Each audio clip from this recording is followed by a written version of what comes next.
we sometimes think, well, our environment is just going to hell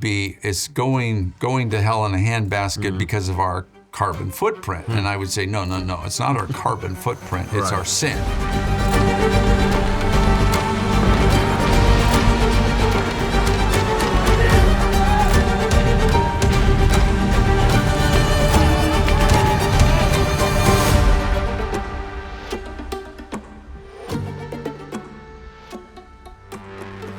What we're gathered to discuss today isn't a casual debate over whether climate change is the crisis of our era. It's a conversation about something far deeper.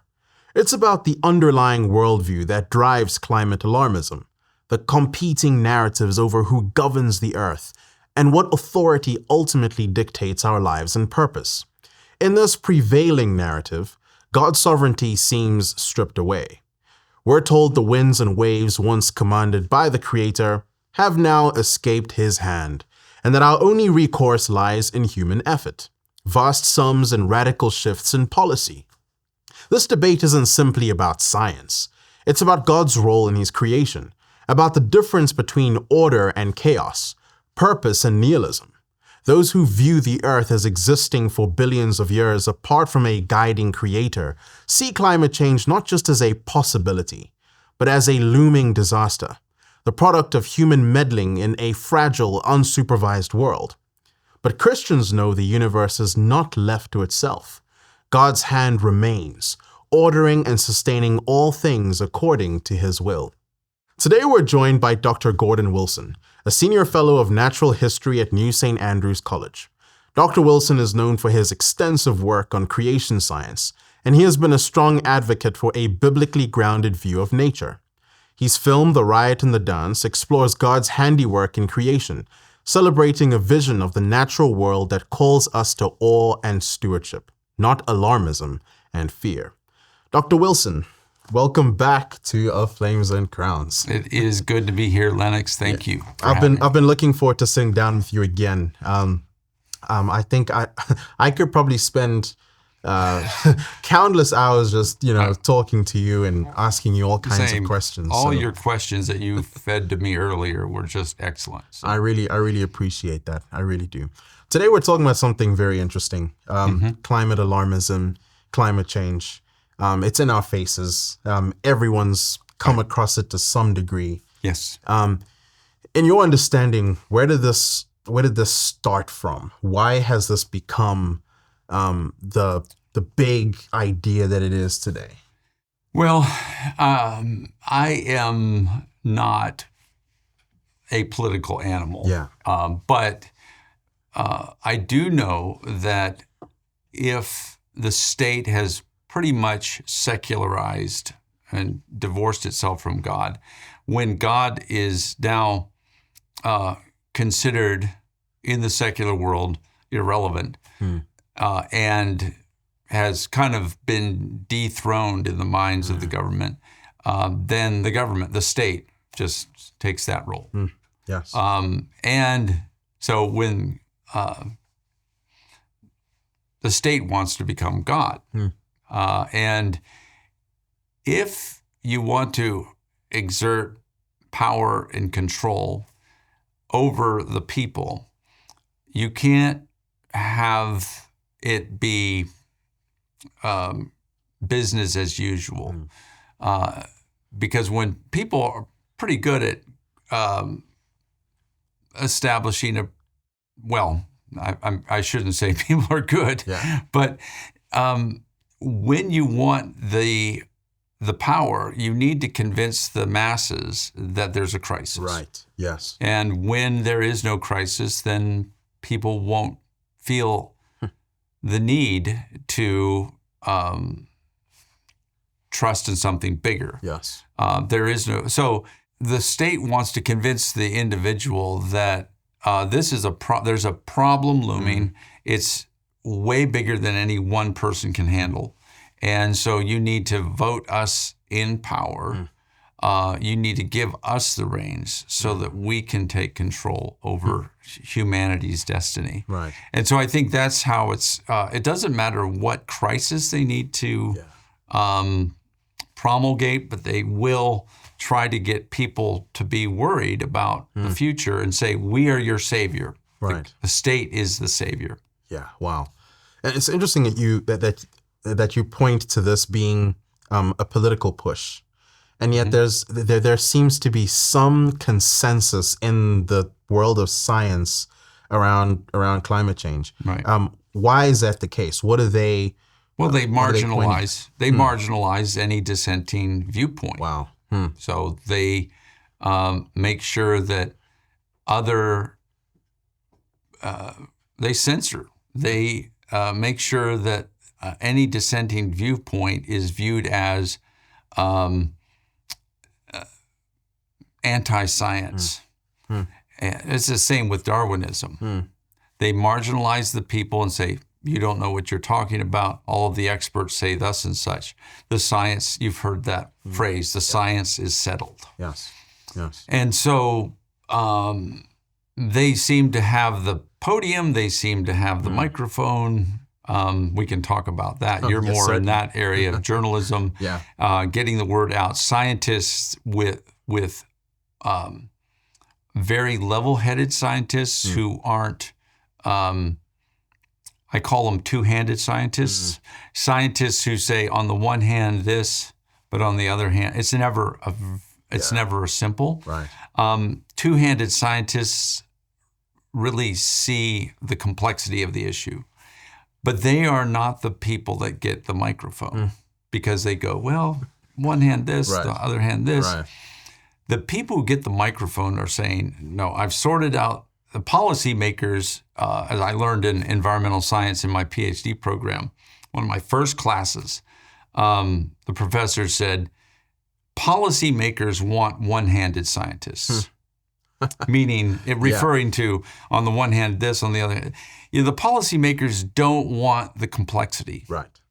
They just say, they go to the scientists and say, tell me, what's the bottom line? Give me the bottom line. I don't want to hear all of your STEM, all of this analysis. I want you to say, sort it all out and give us the verdict. And but they also want a particular verdict, and they will fund scientists, and even scientists who are sincere. They go where the money is, and if you're getting grant money for a certain narrative, then somehow, miraculously, the science seems to point in the direction of the narrative. Right. Why? Well, sometimes it's not sincere. Sometimes it's they may just they're looking through filtered glasses at the data and go, well, this is the kind of results I need to see to get more funding. Yes. And so it's very, the science, and any agenda-driven science is stuff that I just am very, very leery of. And you can tell the agenda-driven science because it's always one-handed. Wow. Yeah. Yeah. So, yeah, one-handed and with a lot of funding involved. yes. So You don't want to bite the hand that feeds you. right, you don't want to bite the hand that feeds you. I've seen this to a great degree. A lot of the nonprofits in the third world primarily get their bulk funding by pushing climate change as their big push. That's how they earn their money. Right. And so we see it. I mean, I think climate alarmism, if I'm not, is a multi-billion-dollar industry, right? It's a whole industry of its own. And so if the sky, go to the watering hole. Yes, exactly. And so if the sky is not falling, several thousand people are out of a job. Right. And I think that's what this is. Right. This is mostly about. One of the big pushes that climate alarmists like to push is that we can somehow change this fateful future. As if there's something in our human hands that can do something to change that, while at the same time sort of demonizing humanity as well, and kind of scolding people for having brought us to this point. What do you make of that? And how does a biblical understanding of God's sovereignty and his mandate for us to steward the earth provide a contrasting perspective with what they try to push. Okay. Well, it is true that we have been given dominion over the earth, Genesis 1:28. And it's interesting because whether you're totally secular or totally Christian, it's inescapable that humanity is in charge. Even though the Darwinists will say, well, we're highly evolved animals, but because we are the highly evolved animals, we've somehow become obligated to tend and care for and make sure that everything stays okay. So it's somehow a self-imposed responsibility rather than God. From a Christian worldview, we were given the responsibility. Yes. From their worldview, doesn't quite make sense. Right. But they would say, we're still in charge, and they act like it. But how they go about it, if they're in charge and they don't see that God is totally sovereign over all of the world, then it's very easy to start getting very panicked about any little trend. Whether they're panicked or not, they certainly know, as I was saying earlier, they certainly know how to get the masses and light their hair on fire and then say, trust in us. Right. So there's a deep, it's clear from Scripture that God is in charge of the rains and the productivity of the land. Yes. And one thing that I would tell all Christians to read is Deuteronomy 28, Leviticus 26. Those two chapters just talk about the blessings of obedience and the curses for disobedience. And what's interesting, and this is all through the Old Testament, is that God really targets the land. Right. Yes. Targets the land in terms of, okay, yes, in one sense, man does have some, in an indirect way, God is in control. Yeah. But when man pleases God corporately, then God blesses. Right. And it's not in some abstract way. Right. I mean, it's physical blessing. Absolutely. And so read the Old Testament through, you see blessing that he will bring rains on the land in their season, and the crops will be abundant. Now, you'll have to move out the old to make room for the new. The vats will be overflowing. Right. Yes. Just blessing upon blessing. The herds will thrive. And then if they disobey, if they turn their back on God, God just pulls the plug. But he hits the environment. Now we say, it's interesting. If you call it environment, we get leery. Because, the environment is the realm of the environmentalists, rather than, no, let's call it creation. Right. And God is Lord of creation. Yes. He's the Lord of the environment. And so when we disobey, he just pulls the plug. And it's interesting when you look at, there's a passage in Ezekiel, I'm trying to remember, I think it's Ezekiel 14, where it actually just gives a nice itemized list of the four main ways that God judges the people. Right. It says these four acts of judgment: sword, famine, pestilence, and wild beasts. Interestingly, out of the four, three of them are environmental. Right. One's political, right. As in another nation's going to come in and wipe you out or going to haul you off into exile. But three of them are environmental. God knows how to hit us where it hurts. He hits us in our own life support. Yes. We Christians need to realize that the creation is our life support system that God has established. And so in one sense,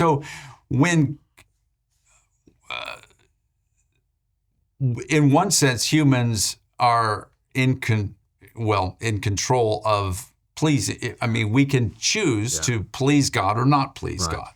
Okay, so in that sense, but God is the one that's going to either bless or not bless. Yes. So we sometimes think, well, our environment is just going to be, it's going to hell in a handbasket because of our carbon footprint. And I would say, no, it's not our carbon footprint, it's our sin. Yes. Our sin, our sin. So Yes. interestingly, a lot of conservatives, well, there's absolutely no looming disaster. Well, I think in terms of looking at the system, the climate system, I don't think there's any particular thing that we should be worried about. Yeah, right. However, I do say in my book, Different Shade of Green, that that even though I don't see any looming disaster just from a merely scientific perspective, we deserve far worse than the most spittle-flecked environmentalist prediction. Wow. Okay. Wow. Yeah. Because of our abortion carnage, our LGBTQ madness, all of the sin that's run rampant, the post-Christian, we've thrown God behind our backs. And so we can poo-poo all of the environmental alarmism, but I'm thinking, we deserve far worse than the worst. Yes. God could pull the plug and it wouldn't be our carbon footprint. Right. And that's what I keep on mentioning, is that, yes, the carbon footprint is not the problem. It's our sin. Yeah, that's, just this, a few days ago, I was, my family and I drove down to Seattle. And so, we're driving past quite a bit, and some of the landscape looks just pretty incredible. Desolate. Yeah, it looks pretty desolate. And we're looking at some rock formations and so on. And my wife and I kind of chuckle to each other and we say, it's kind of like a flood,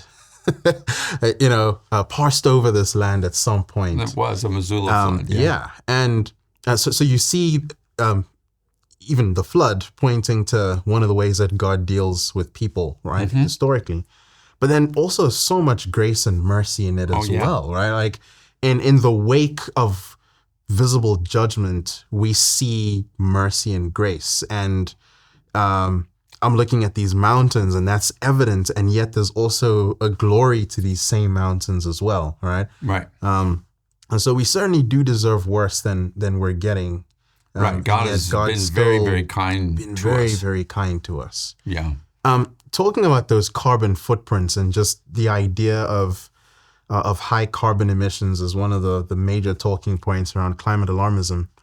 When I was a child growing up in school, taking classes in science, I was always taught that carbon dioxide specifically was very good for plants and everything. It is.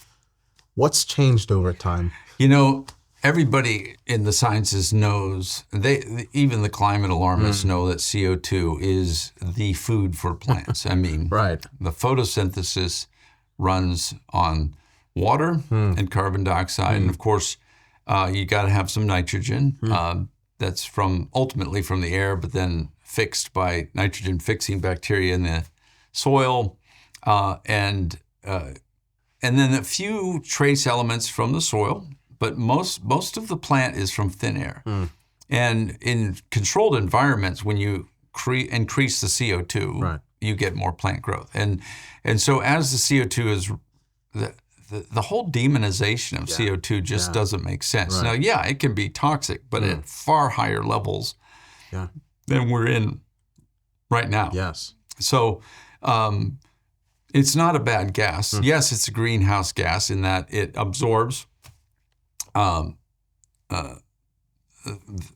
It traps. It's one of the compounds that traps heat in the atmosphere. But the benefits of CO2 far outweigh the negatives. Yeah.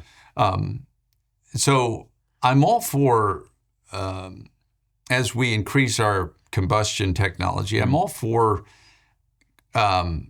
getting cleaner and cleaner emissions. But right now, our policies to try to impose and limiting carbon dioxide is the whole idea that the doubling, the models they use that say that there's going to be catastrophic warming. There's a whole range of models. Some that have really high increase in global temperature to mid-range to low range. But the alarmists are always choosing mid to high as far as the different models. And the models often have extravagantly wrong. If you look at empirical records, you can actually trace the models and see on the past and say, what did the models say and what actually happened? And there are the low-end models that actually were closer to reality. But the alarmists don't choose the low-end models. They choose the ones they choose the average, which is way higher than the one that was the most accurate. And so, again, there's this alarmist cherry picking, picking the model that has the most doomsday scenario. And so I would really recommend, I mean, it's a bit of a slog, but I would really recommend for realism this book called Climate and Energy.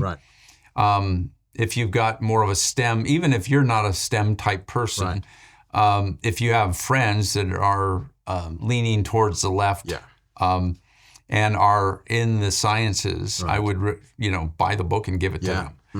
This is an excellent book that's written by a bunch of different authors. Many of them are climatologists. Some are economists.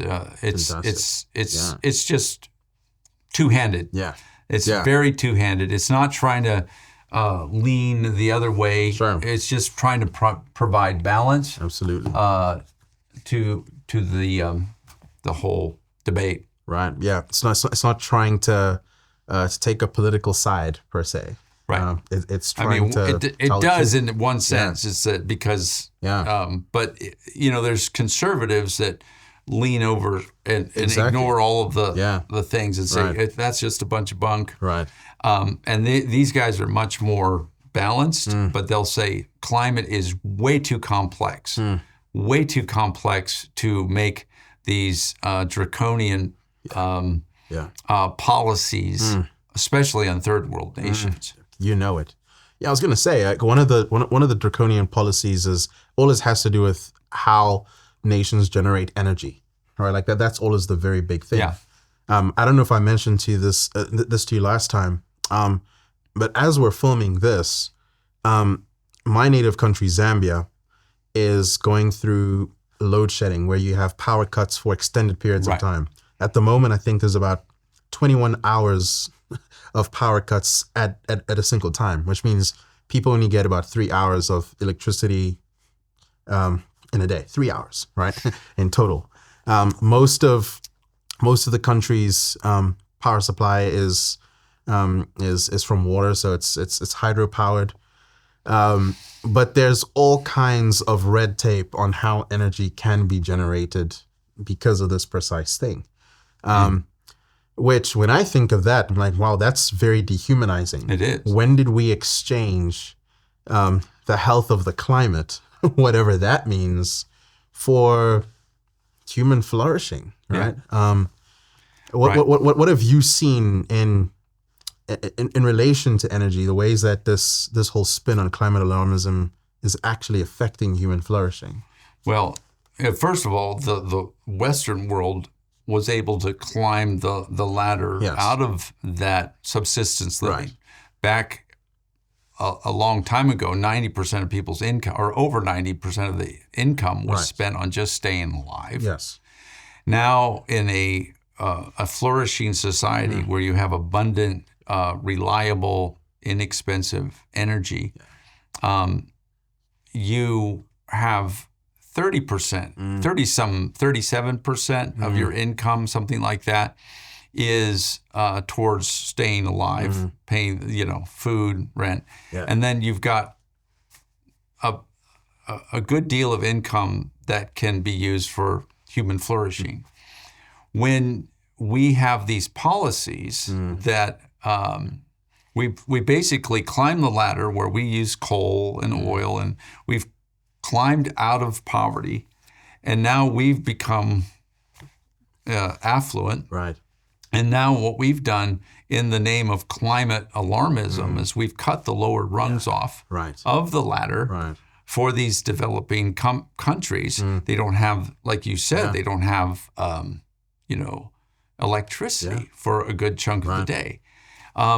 If we allowed them, if we don't demonize these greenhouse gases, and we allow them to go through the normal evolution, I should say industrial evolution, where you go through those different energies, and the technology is so much better than when we were starting to burn this stuff back in the 1800s.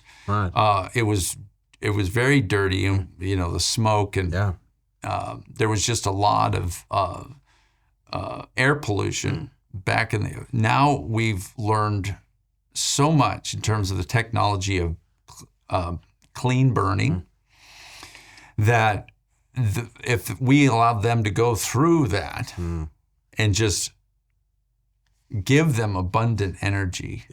Yes, we learn from our mistakes, but we're basically saying we're just like these overly protective parents that say, no, you can't dirty the air like we did.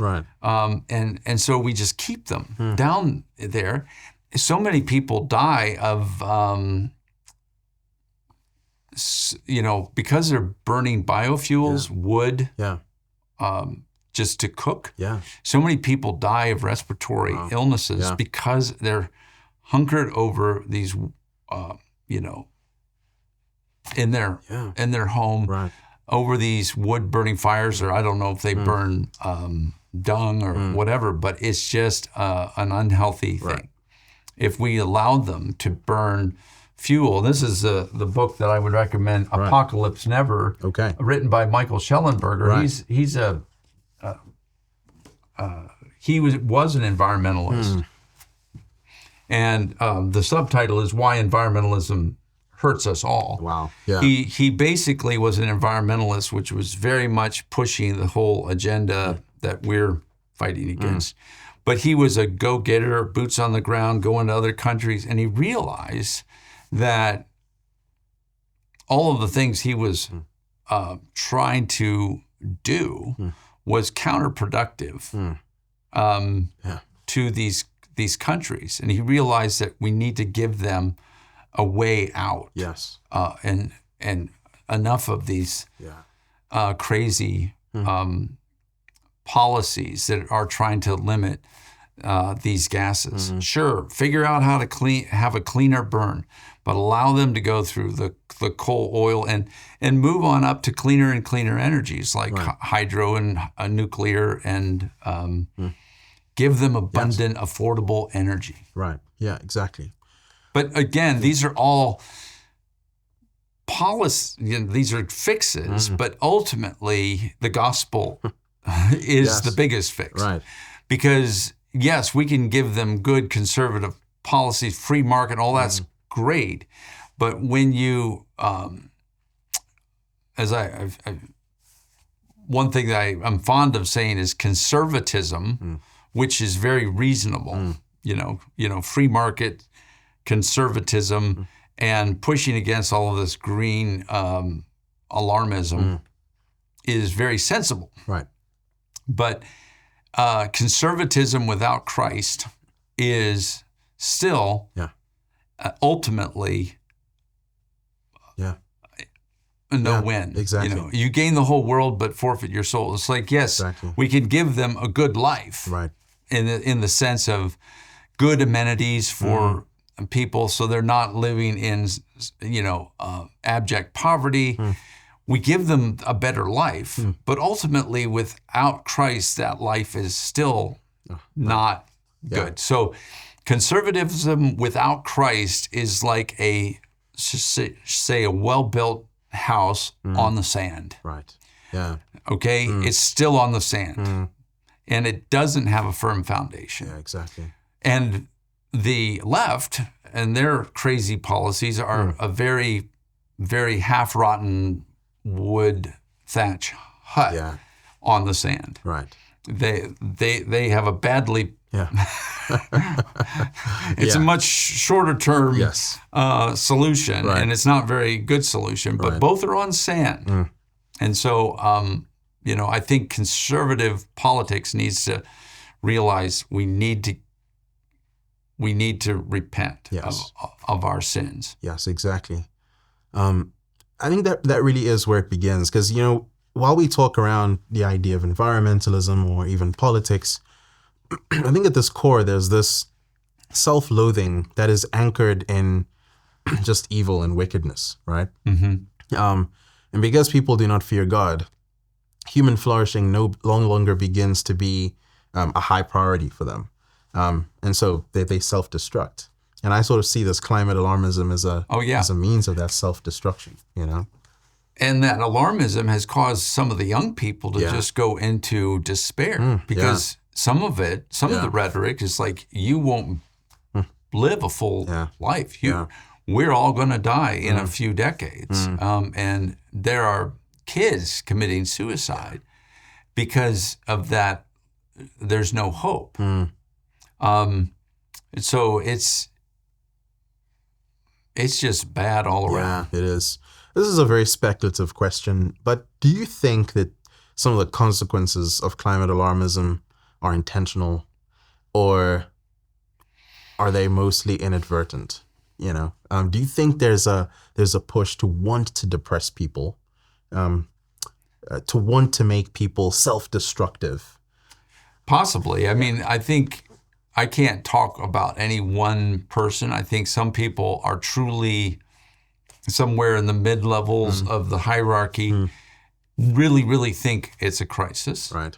There may be people that know down deep that's not a crisis, but they are pulling the strings to make people put more trust in the state.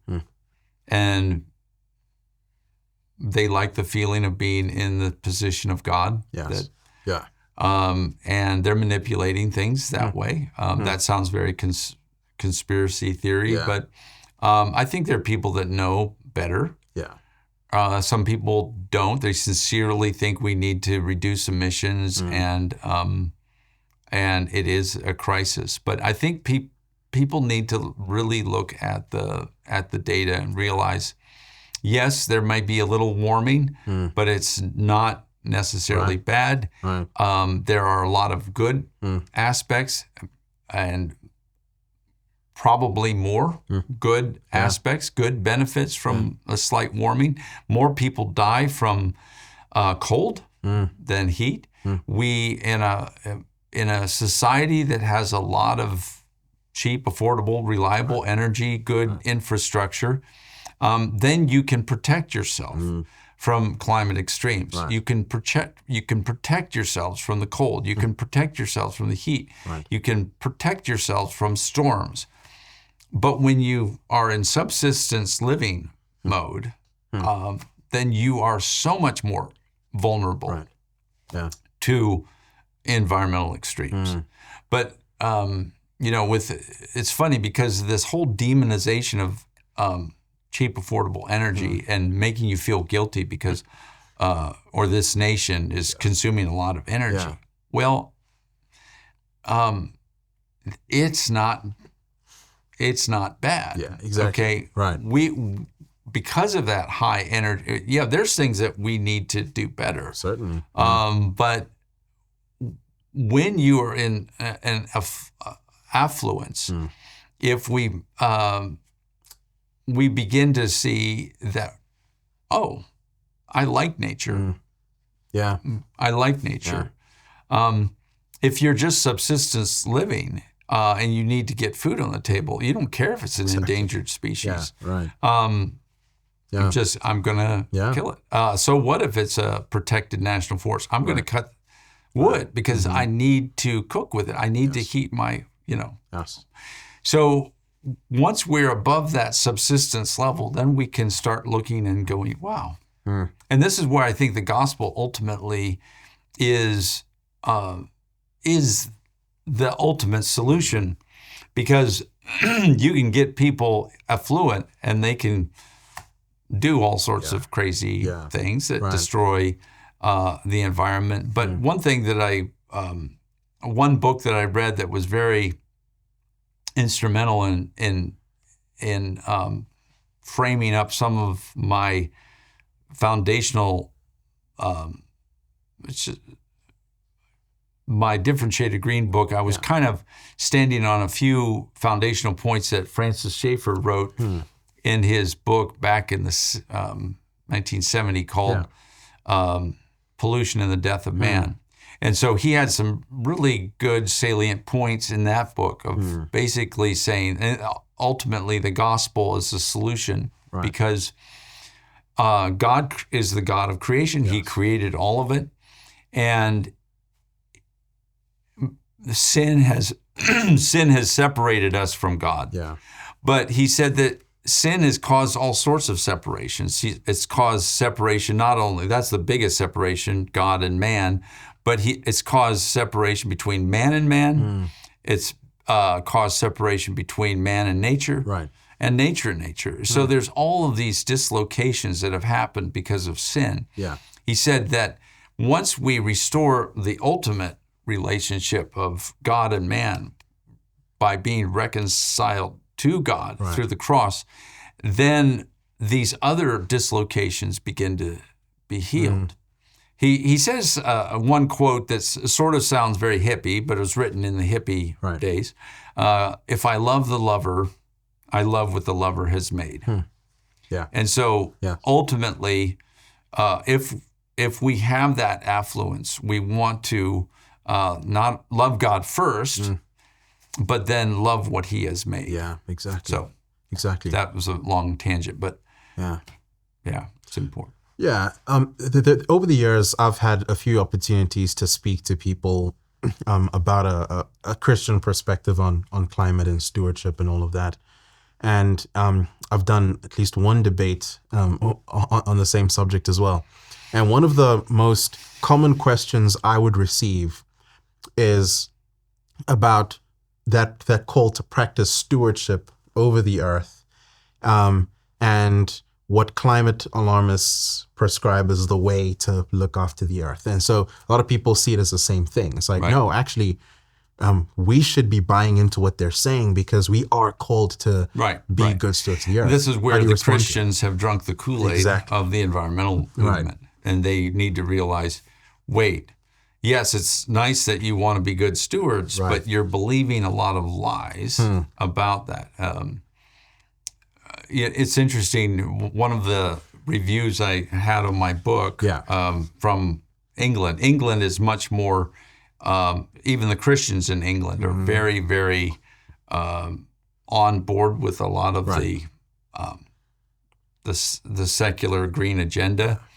And so one of the people reviewed my book. They liked a lot of what I was saying because it was about stewardship, but then said surprisingly complacent about human cause climate change. Surprisingly.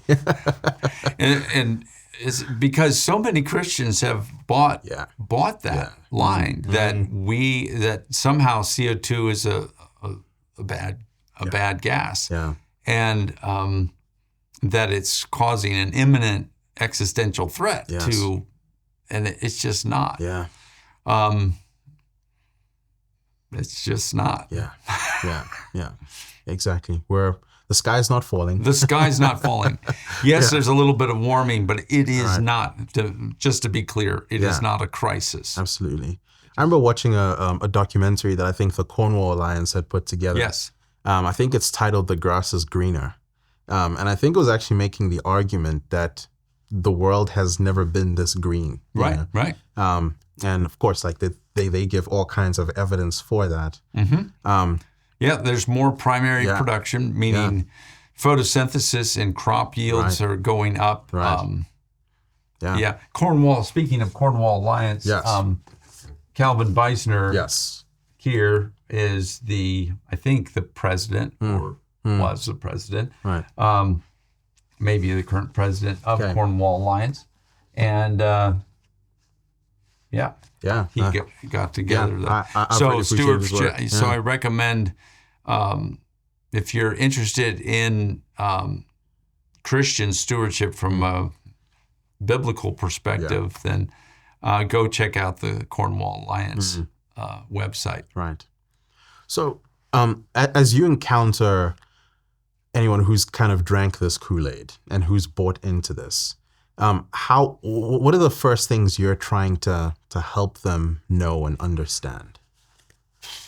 Well, that's a really hard thing because just like with evolution, many people have just made up their mind, and they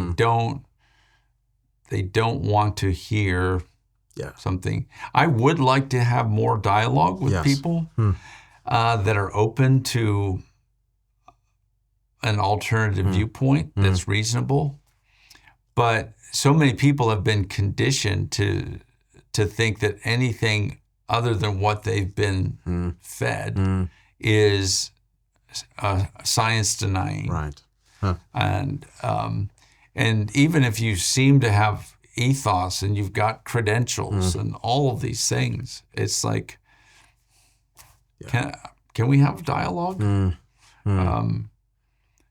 You know, if I put posters all over campus saying, come hear an alternative view on climate alarmism, I'd get a handful of Christians that already agree with me. Yeah, exactly. Yeah. So maybe being a little pessimistic, but I think that people who are balanced tend to not get a hearing because, well, if you had two people that were equal in rhetorical skills and persuasive ability, but one was screaming, trying to induce panic and we're all going to die. And this person was saying, no, this is not a crisis. People automatically just kind of turn to the squeaky wheel. The squeaky wheel gets the grease. The squeaky wheel often gets the hearing. And the person who's saying, don't panic, don't panic, doesn't. I think that the conservative side of things is getting better at getting, they're realizing we need to make our presentations a little more short and punchy. These academic, I mean, this is meant to be written for someone who is a layperson, but someone who is willing to read a fairly thick book and get into deep weeds. Most people aren't there yet. They want something. So conservative organizations like PragerU, they're having these short, punchy videos that kind of bottom line things. And I think, well, again, they're pushing a conservative agenda without ultimately, they may talk about the Bible and how important it is to be biblical, but it's all watered down. Kind of, whether it's like Daily Wire, PragerU, conservatism without Christ. Again, moving in the general correct direction, but again, no real roots, no foundation. A godless conservatism will always veer left. Ultimately it'll always start to degrade, fall apart. I mean, when you talk about family values, whose family? Whose family? Whose values? I mean, it's silly when you aren't anchored in something that is, the very foundation of truth. Jesus said, I am the way, the truth, and the life. And conservatism without that is going to eventually crumble. Yeah, exactly. It's interesting. One of the things that I've observed, Dr. Wilson, is the kind of lobbyists that push climate alarmism. In years past, when I've shown up at women's marches, feminists crying to smash the patriarchy and everything, you also see them lobbying to save the planet. They seem to be the main or major activists pushing the whole climate rhetoric. As you've considered this subject, are there fundamental Marxist undertones to this push for climate alarmism? I think so. Yeah. Again, I'm not a political animal, so what I would say is that there is an interesting belief that there's a right and a wrong. Yeah. And I would just say, from their worldview, Marxism, Darwinism, one thing I'm much more familiar with, which I think is the biggest ism below many of these other isms, is that if you are thinking that humans are the product of time, chance, matter, and energy, then for you to even think that there's a right way to do it about the environment or whatever,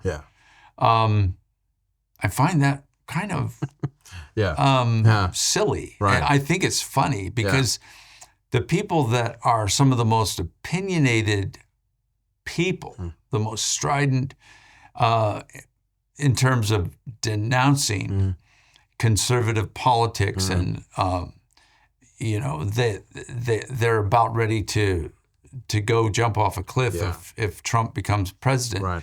They have these very, very strong views of what needs to be done. Right. And I would say, from your worldview, Marxism, Darwinism, where are you getting these absolutes? Exactly. Where? Right. If we are the product of time, chance, matter, and energy, and we're just a very complex chemical reaction, then your sense of right and wrong is just as relative as my sense of right and wrong. If you were consistent, you would just say to a conservative, whatever makes you happy, it's just matter in motion. Right. So this idea of this is a better way forward, it's all going to burn, man. From their perspective, ultimately the universe is going to burn out. So you can never derive an ought from Darwinism. Can never give you any kind of moral foundation. Yet they seem to have one, because I think there's a law of God that's written on their heart. Yeah. So they have these weird ethical standards. They're way out of calibration because they're not in the Word. They know that there's right and wrong, but then it gets all turned around and upside down and backwards because they're not calibrating to the Word of God. Yes. So they're that's what I would say to them, is that they're vehement about doing this, saving the environment. But I would say, well, why is it wrong? What's your basis for? But because we'll go all extinct. So what's wrong with that? What's wrong with that? I mean, you're saying that humans are so bad. Maybe life will find a way, as they're fond of. It's like evolution happens. Now, what's interesting is that they'll say that everything is natural except us. And we're this evil, aberrant species that has the power, because we've evolved this big brain. We now have the power to completely destroy the world and completely destroy the environment, and then eventually cause it all to implode, including ourselves, and say, but from their point of view, you cannot say that we are unnatural. Because their philosophy says that we evolved how? Yeah. 100% through naturalistic processes. Wow. We are 100% natural, which means that our behavior, whether you don't like it or not, is 100% natural. Whether we do skyscrapers, well, termites build skyscrapers. We build skyscrapers. Yeah. We build more, high-tech skyscrapers because we've got a bigger brain, but we have a naturally evolved brain, according to you guys. So why are you saying that any behavior of man is somehow fundamentally wrong? Right. Where's your standard? Right. As my brother says, by what standard? By what standard do you say that we must do this and we must reduce our carbon footprints? I have a standard. Right. I have a standard that says God created all things. In Genesis 1:31, he says he looked at all that he had made and he said it was good. Very good. Very good. Yeah. And when he said it is very good, he's put a price, he's basically made an evaluation of it, a self-evaluation of it, saying it's very good. We cannot go re-evaluate it and say we think it's bad or we think it's bad. Right. No, we go on God's evaluation of his creation. And then he says, you have dominion over all of it. Take care of it. You cannot take care of things that went extinct. Right. They're extinct. Yeah. So our job is to cause a global flourishing of all life. Right. Yes, by dominion. We live in a fallen world, so we have to take dominion over pests and all of that stuff. Right. I'm not saying let's just let malaria-carrying mosquitoes have their way in the world. We need to control and we need to exercise dominion. But extinction isn't good dominion. Right. So in some ways, we have a similar goal. I have a foundation for that goal. They don't. Yeah. Even if they're more worked up about it. Yeah. Yeah. So. Yeah. I don't know where you, if you could clarify on the Marxist question. I think the Marxism, that whole equalizing thing, doesn't. Even though it may have, Marx was a fan of Darwin, but at the same time, it makes no sense from a Darwinian point of view because Marxism is trying to equalize. Exactly. And evolution basically says, let evolution have its way in terms of who's more fit and who's not more fit. There's no compassion there's no obligation to make things equal in Darwinism. Yeah, exactly. Yeah, I suppose what I was getting at that is I once spoke to a climate activist who said that humans are the patriarchy to the earth. Like those were her exact words. Basically sort of framing everything as, oppressed, oppressor, and seeing the earth as being oppressed, by humanity. Right. And that's kind of where my wheels started to spin. So I was like, maybe that's why they sort of incorporate all of it into this big sort of postmodern cultural Marxism that we see out there. Right. Today, but interestingly, they want to impose their, just as they may have a different way of imposing it. Yeah. But they would actually more draconian because we're letting free markets kind of, yes, we should all be under the lordship of Jesus Christ, but there will be more checks and balances in a free market. From a Marxist perspective, there's going to be, there's no way of getting around the haves and the have-nots. There's going to be people in power, and there are going to be people that are subject to that power. Right. If you think of the left right now, they want to impose all of these policies, not just here, but overseas. Yeah. How is that not oppression? Right. Is that generated by Marxism? Yeah. That's strange. Really is. I mean, it's just, I think the conservative movement, again, I don't want to endorse conservatism, but you know what I mean. Yeah, even though absolutely. it's not Christ-centered, it if Christ is here, conservatism at least is in closer to his closer. direction. Yeah, right. And we want to ultimately go that way, but it actually allows people to raise themselves up. Right. And Marxism Exactly. just takes from people that have. Yeah. And Exactly. One of the things that I've been thinking about as well as I've been thinking about this subject is how climate activists tend to have a very entropic vision of the future. And very tied to that is now this push for people to not have kids, right? In the name of we have to protect your kids are climate. They're part of your carbon footprint. Exactly. Which, when I think about the cultural mandate to be fruitful, multiply, fill the earth, like it seems to directly be warring against that. And now nations are having the crisis of having, like China. There's not enough.